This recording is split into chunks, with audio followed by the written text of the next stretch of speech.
Today's Christmas story comes to us from Appalachian Christmas Stories. This is what the front of the book looks like. It was put out by the Jesse Stewart Foundation. Appalachian Christmas Angel, and this was written by James B. Good.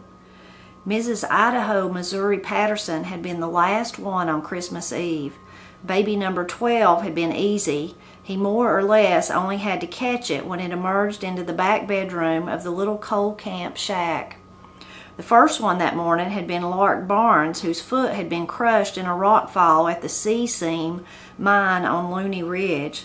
He had been reluctant to visit Lark after the incident at the hospital. The whole thing had been an accident.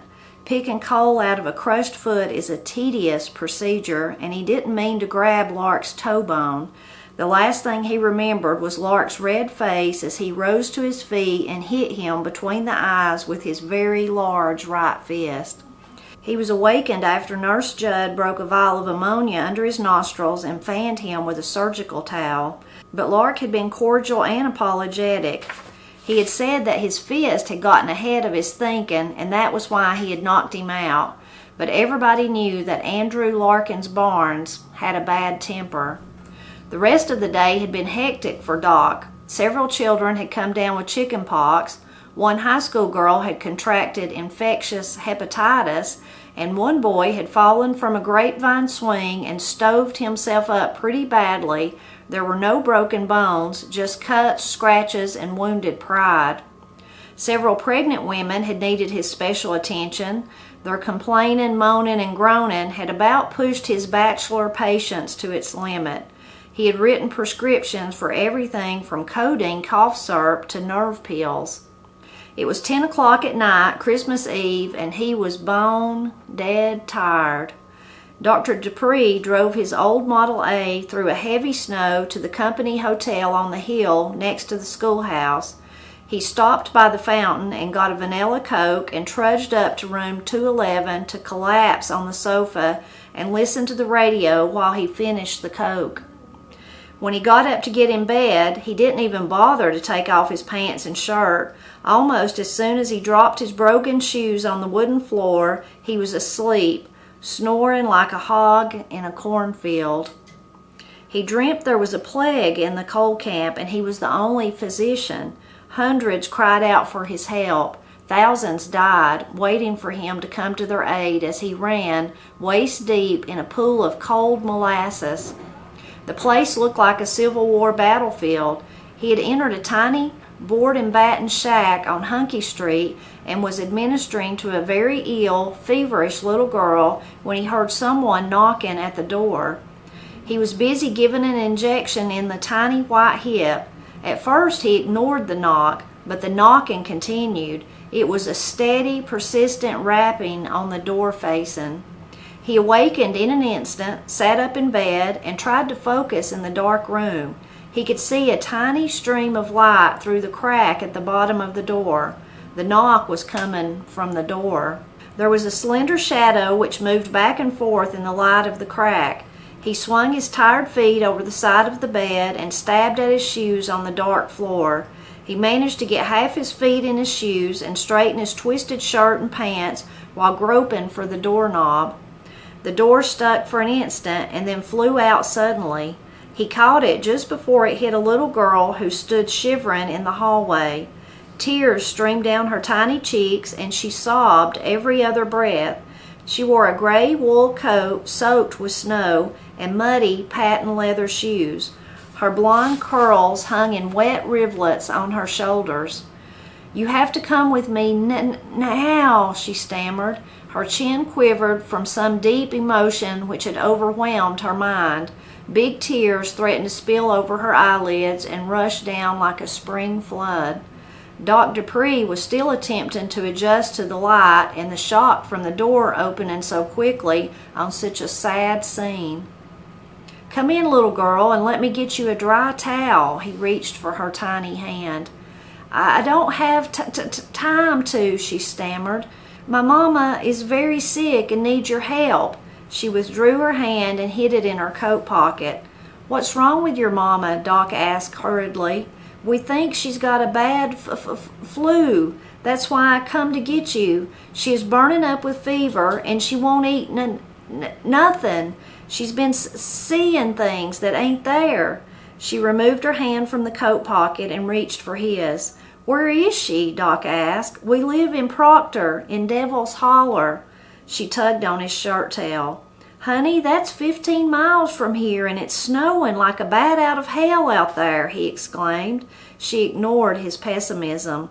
"I rode our old mule, Dragon, over here. I figured we could take your car back, and it would be twice as fast." She smeared a dirty streak across her chin with the back of her hand. "All right," he said. "You have to give me a chance to tie my shoes, get my bag, and find my overcoat." He quickly threw additional medicines and his new stethoscope into the worn black leather bag he carried on house calls. He struggled to get on his old wool coat. The lining was loose in one arm, and his big hands hung on the slick material. Finally, he backed his hand out, pushed it forward again, and the arm slid into the sleeve. They walked briskly down the long hotel hallway. The little girl stumbled on the gaps in the rubber runner as they sped toward the stairwell. When they reached the Model A, he couldn't help but laugh when he saw that the little girl had tied Old Dragon to the front bumper. Doc untied the grass rope. "Let's put him in the utility shed until we can come back after him," he suggested. They pulled some frozen grass from beside the shed, threw it into a corner, and led Dragon into the tiny interior. Doc quickly shut the door and replaced the bent nail in the hasp. "He'll be fine until we get back," he reassured the little girl. The Model A was stubborn to start, but it finally hit and began to purr like a contented kitten. Doc opened the passenger door, picked up the little girl, and placed her on the bench seat. He ran around to the driver's side, jumped onto the seat, slammed the door, and started off down the graveled road leading to Proctor. When they had passed the last house in Looney Ridge, it occurred to him that he didn't know the girl's name. "I bet such a pretty girl has a pretty name," he inquired. "My name is Faith Simpkins." She hung her head between the collar on her coat and blushed. "That's a beautiful name," Doc replied. "I don't particularly like mine," he said. "Mother named me after my grandfathers on both sides. Hector Lum Dupree just doesn't fit." He toyed with the name, emphasizing the Lum in the middle of it. Hector Lum Dupree, then Hector Lum Dupree, then Hector Lum Dupree. None of them seemed to work for him. The little girl fell silent. She had quit sobbing, and the tears were dried in dirty streaks on her face. By the time they reached the halfway point at Wise Gap, she slept with her head leaned against the door jamb. Doc concentrated on the snowy dirt road, peering through the smear left by the stubborn vacuum windshield wipers of the Model A. Doc began to think about how he arrived in Looney. He had graduated from the State University Medical School, and the coal company had practically recruited him right off the graduation platform. Dean Newberry had known the superintendent and arranged for an interview 6 months before graduation. The superintendent had attended the graduation ceremony and presented him with a letter stating the Board of Directors of Looney Creek Coal Company have unanimously agreed to employ Hector Lum Dupree upon his graduation from medical school at the University of Kentucky as a general practitioner at the Looney Valley Company Hospital. Doc's ideal of where he would practice medicine and where he actually did were as different as a red-headed stepchild in a family of blondes.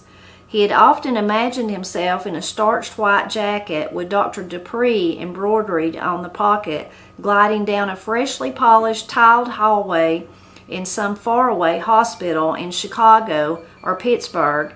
Looney Valley Company Hospital was far from that apparition. The tiny wooden hallway, which divided the 6 inpatient rooms, was a far cry from what he had seen in his dreams. Looney Creek Coal Company did pay him a retainer, and he was able to collect a $5 doctor's fee when he made a house call. He made a living, barely. When he did treat people outside the coal camp, he most often was paid with a sack of meal, a chicken, or a gallon of molasses. He shook the little girl awake as they approached the outskirts of Proctor. "Where did you say this holler was?" he asked. She rubbed her sleepy eyes and pointed to a tall pine tree they were approaching on the right side of the car. "Turn here," she said quickly. "This is it." He turned the narrow wheels of the Model A onto a tiny dirt road which followed the crooked creek up the hollow. A pack of mongrel dogs ran beside the car, growling and snapping at the wooden spokes on the wheels. Faith rolled down the window and yelled, "Now, Charger, quit that! You go on home, and I'll give you some smoked bacon when we get there." The red-boned hound ran ahead of the car, swinging his hips from side to side, running as if he were somehow off balance. The board and batten house they approached at the head of the hollow was not unlike many that Doc had seen in the mountains surrounding the coal camps. The unpainted exterior had weathered to a silver gray, and the windows sagged until some of them were setting at crazy angles. A porch ran across most of the front, and there were a few pine boughs tied in ropes along the banister. Doc could see the lights from a tiny Christmas tree through the window. There was a small hemlock wreath on the door, which contained a picture of Jesus, apparently cut from a magazine, in the center of the circle. Doc took a brief look at the picture while Faith yanked at the raw-string string for the drop latch on the door. Jesus was in the garden. He looked peaceful as he prayed. He didn't look like the tortured face of the crucified Jesus Doc had seen in the colored pictures at the center of his King James Bible. Faith flung the door open and revealed a very modest living room, which had as its centerpiece a warm morning coal stove which sat on a metal stove board. A few straight-backed, bark-bottomed chairs were scattered about the room. There were a few pictures, possibly of relatives, and a big oval print of Jesus and the disciples in the upper room taking communion. Jesus was leaned to one side, and he held a silver chalice in an upraised hand. "Mama's in the back bedroom. Hurry." Faith let out a big sigh. "I've got to run and tell Mama's sister, Aunt Sudie, you're here. Sudie's real old and couldn't come help Mama. I'll be back faster than you can shake a stick." Before Doc could say anything, she disappeared out the door and was swallowed by the cold night and the blowing snow. Doc moved quickly to open the door to the bedroom. Faith's mother lay in an old iron bed in the right corner of the room. A pink Chanel bedspread was pulled up around her chin. Her teeth chattered, and the whole bed shook from her convulsions. "Mrs. Simpkins, I'm Doc Dupree from up at the Looney Camp. I'm here to help you." Doc opened his black bag and removed the stethoscope. "Thank the Lord you made it." She was chilling, and her chattering barely allowed her to speak. She attempted to rise from the bed and hold her hand out to Doc. He grasped the hand and gently lowered her back onto the wet sheets. "Looks like your fever is breaking," he said. "That's a good sign. I'm going to listen with this scope, so you just take some deep breaths and let them out slowly." Doc gave her a sheet to cover her front and carefully pulled down the back of her old house dress.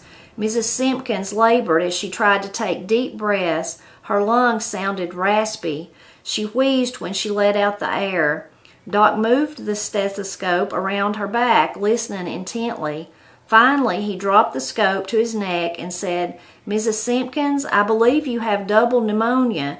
Now, I'm not going to kid you. This is dangerous, and you have to mind everything I say. You can't be exposed to any more cold air. I want complete bed rest for you. I don't even want you to get up to go to the bathroom. I'm going to give you a dose of antibiotics now, and you'll need to take one of these every 4 hours until they are all gone. You can't miss, not even one." Mrs. Simpkins coughed. Deep from within her lungs, the air gurgled from the mucus created by the infection. She pulled the bedspread back up around her ears. "Praise the Lord, from whom all blessings flow," she managed to say in a very weak voice. Doc glanced to the bedside table, which held a worn Bible, a dim burning kerosene lamp, and a picture of Faith. "You have a brave little girl who has a lot of grit, Mrs. Simpkins. It took a lot of courage for a girl that young to ride a mule 15 miles in a snowstorm to bring me to your bedside. She must love you very much." Doc patted her on the forehead. Mrs. Simpkins looked bewildered, and then a big dark cloud passed over her face. My Faith has been dead for 2 years now. She passed over from the flu on Christmas Day. Tears began to trickle down her flushed cheeks. Doc was speechless. His heart began to pound and flutter. The little girl in the picture, is that Faith? He asked gently. That's my onlyest baby. She's one of the little angels in heaven now. Mrs. Simpkins' face suddenly became peaceful and her tear-stained chin began to quiver. The onlyest things I have left of hers is this picture and her little wool coat hanging in the closet. Doc went over to the closet and pulled back the flowered cloth covering the doorway. There in the center of the closet was the gray coat Faith had been wearing when she knocked on his hotel door in the Looney Ridge coal camp.